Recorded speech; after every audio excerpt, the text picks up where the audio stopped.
The biting wind whipped dust across the desolate plain, tearing at Mei Ling's thin garments.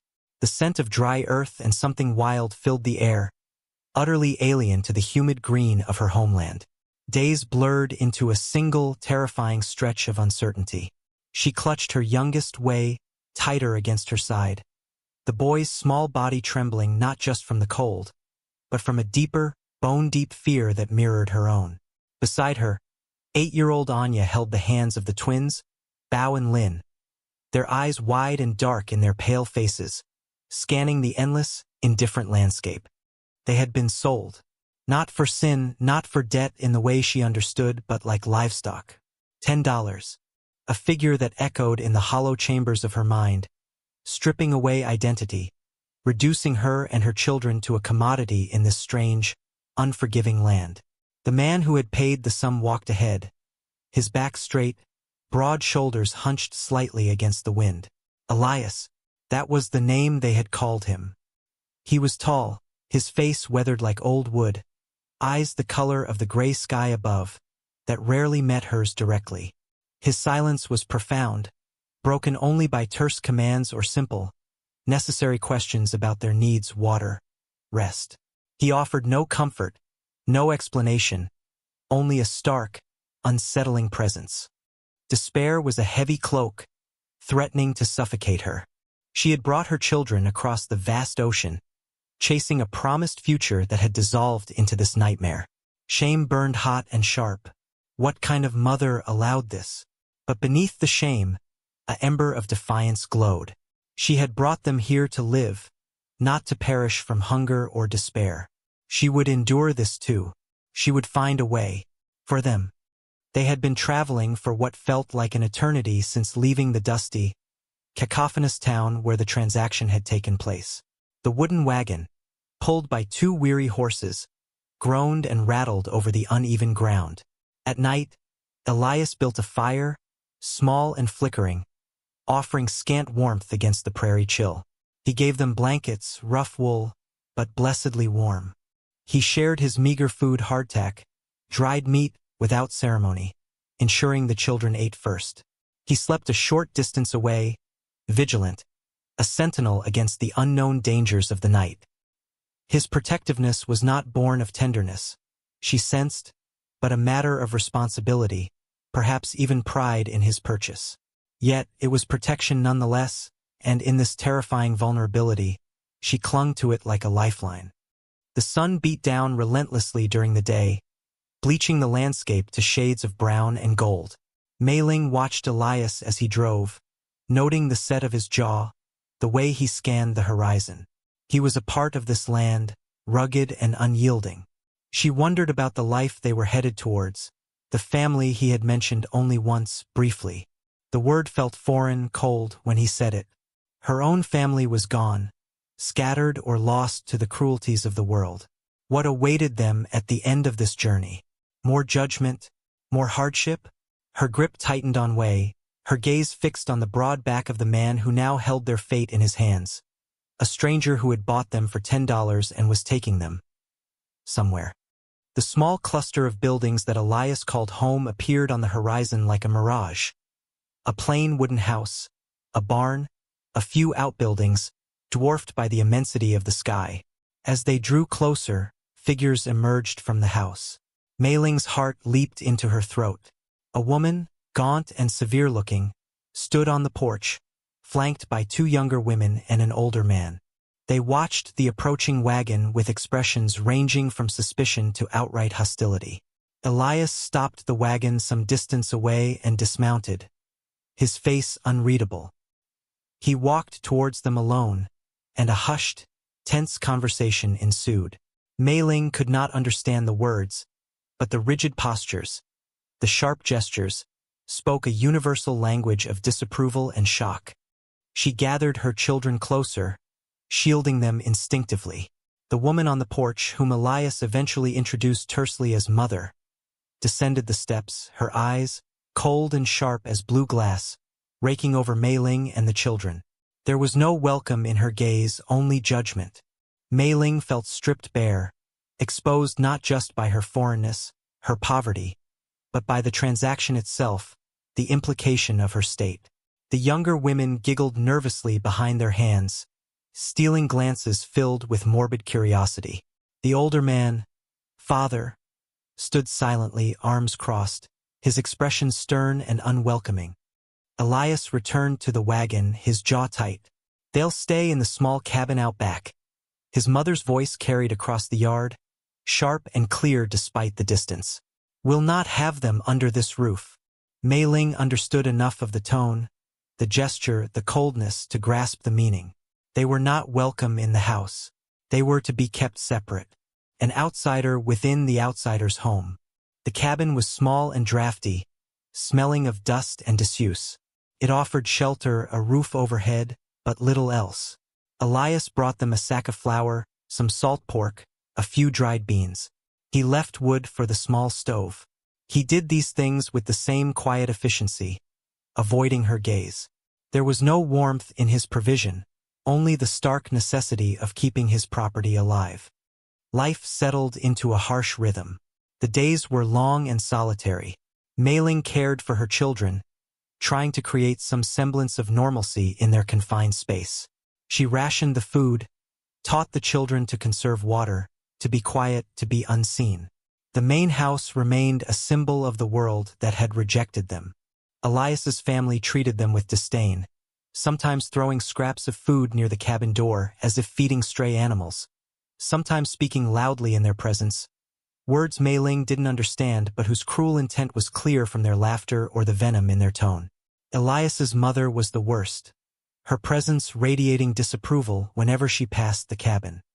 Elias visited occasionally, bringing supplies, checking on the children's health with a clinical eye. He didn't stay long. He didn't talk. He simply did what was necessary and left.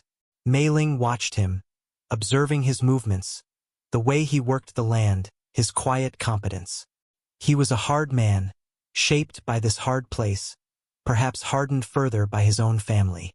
He offered no explanations for their hostility, nor did he apologize for it. Simply was. Yet she noticed small things. The way he ensured they had enough wood before a cold snap. The extra blanket he left one particularly chilly night. The way he would sometimes watch his own family from a distance, a look of weariness or resignation on his face. These small acts were not kindness, not charity, but they were something. Something that hinted at a complexity beyond the simple transaction that had brought them here. And in that something, a fragile seed of tentative trust began to sprout in the barren ground of her fear and despair. She would survive this. She had to. For her children, who watched her with trusting eyes, and for herself, to prove that her dignity could not be bought and sold. The days bled into weeks, then months. Mei Ling found work where she could, helping Elias in the fields when his mother wasn't watching, tending a small patch of garden behind the cabin, bartering her skills with thread and needle for necessities from a less hostile neighbor woman miles down the road. Her hands, once accustomed to finer tasks, grew calloused and strong. Her children, initially withdrawn and fearful, slowly began to find their footing, exploring the limited world around the cabin. Their laughter, thin but clear, a small comfort in the vast silence. Elias remained a distant figure, a silent presence who provided the basic framework of their survival. The tension with his family remained a constant, simmering threat. His mother's disapproval was a tangible force, her words, even when unspoken, cutting like a knife. "Look at them," she'd hissed to Elias, loud enough for Mei Ling to overhear, gesturing towards the cabin. "Bringing them here. What will the neighbors say?" It's unnatural. Elias would only respond with a low murmur, his back always to Mei Ling, leaving her to face the brunt of the judgment alone. Yet, Mei Ling noticed his subtle defiance. He never sent them away. He ensured they had what they needed, even if it meant arguing with his family. One blustery afternoon, a group of men from the nearest town rode up to the property. They were loud, boisterous, their eyes lingering on the cabin with unpleasant curiosity. Mei Ling pulled her children inside, fear gripping her. They were the kind of men she had seen in the town, their faces hard, their language coarse, their gaze dismissive or predatory. They spoke to Elias and his father, their voices carrying on the wind. She couldn't understand the words, but their tone was clear, aggressive, demanding. It was about her, she knew, about their presence here. She saw Elias stiffen, his stance defensive. Suddenly, one of the men, emboldened by whiskey or malice, swaggered towards the cabin. He stopped a few feet away, peering through the single window, his face a leering mask. Mei Ling felt a primal surge of terror and rage. She stepped forward, placing herself between the man and her children huddled in the corner. She didn't speak his language, but her posture, her fierce gaze, communicated her refusal to yield. Before the man could say or do anything more, Elias was there. He moved with surprising speed, placing himself squarely between the man and the cabin. His hand went to the rifle he always carried. His voice, though low, was like the rumble of thunder, utterly devoid of its usual reticence. Mei Ling didn't understand the words, but the authority, the cold, hard threat in his tone was unmistakable. The men exchanged uneasy glances. The swaggering one hesitated, then backed away slowly, muttering curses.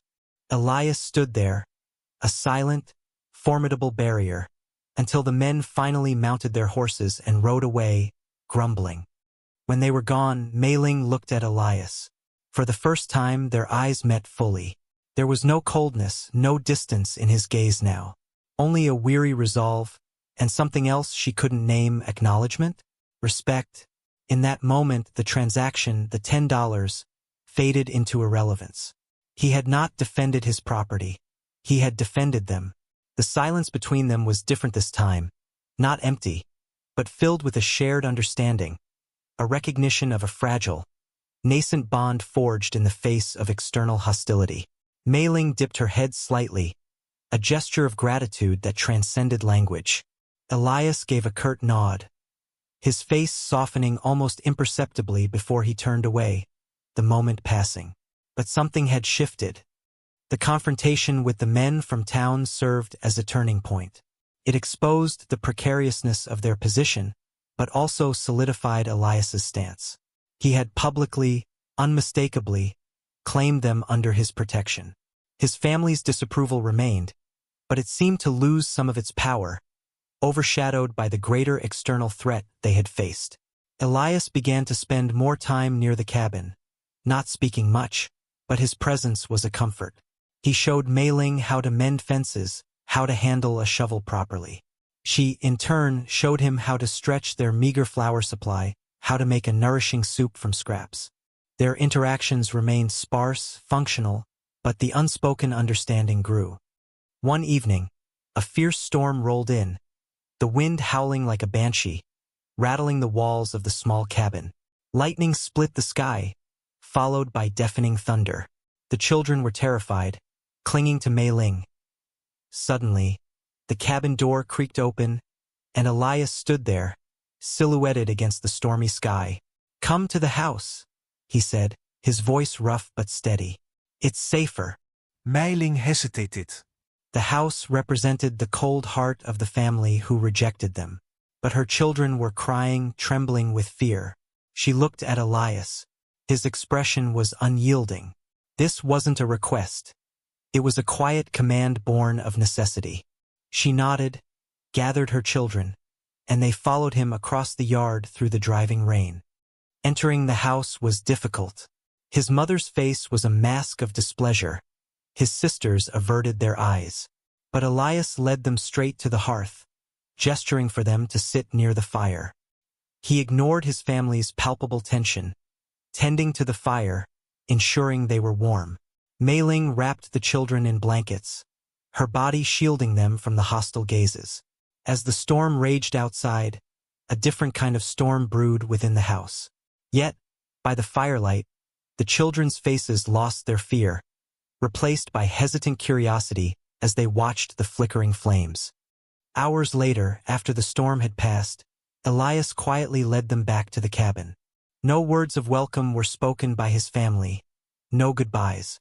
But the threshold had been crossed. They had been inside the house, protected under the same roof, however briefly. Something fundamental had changed. Mei Ling saw it in Elias's eyes, a deepening of that silent acknowledgement. He no longer saw them as merely a transaction, but as people he had chosen, for reasons she might never fully understand, to shelter. Resilience was not the absence of pain, Mei Ling had learned, but the ability to carry it, to find strength in the cracks it created. This harsh land, this unwelcoming family, had tested her to her limits, but they had also revealed a strength she hadn't known she possessed. She had come here bought and broken, but she was slowly, painstakingly, forging a new life, piece by piece, firelight by firelight, silent understanding by silent understanding. Elias, the man who paid $10, was not a savior, but a fellow traveler on a difficult path, bound by circumstances, perhaps, but now also by something more profound than money. A quiet partnership was forming, built not on words or grand gestures, but on shared challenges, mutual observation, and the undeniable fact that they had, against all odds, survived. And as the sun rose over the plain, painting the sky with strokes of fiery orange and soft pink, Mei Ling looked towards the horizon, a future uncertain, but no longer defined solely by fear.